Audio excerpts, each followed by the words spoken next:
Imagine walking the foggy streets of Victorian London, knowing a killer is lurking just out of sight. No one knows who or why. London, 1888. The East End is shrouded in thick, choking fog and flickering gas lamps. In this eerie silence, fear takes hold, not from war or disease, but from something far darker. A shadow moves through Whitechapel's alleys, a figure no one ever really sees but everyone dreads. They called him Jack the Ripper. Over 10 terrifying weeks, 5 women were savagely murdered in gruesome fashion. But these weren't random crimes. Each was brutal and precise, as if the killer had a cold, surgical knowledge of the human body and a monstrous will to terrorize.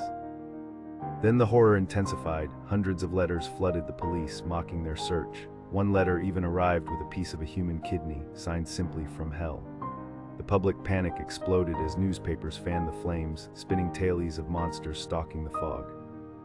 The police were helpless, no fingerprints, no witnesses, no real clues, just a trail of blood and dread snaking through the city's shadows. So who was Jack the Ripper? Was he a doctor gone mad, a butcher with a dark obsession?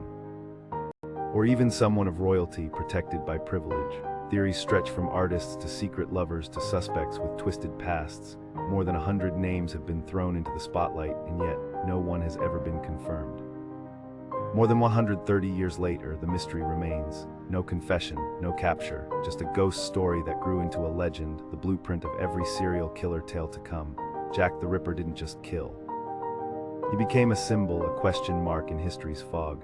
So here's the question: was he a real monster who slipped through the cracks of justice, or a myth we created to explain the unexplainable? What's your theory about Jack the Ripper?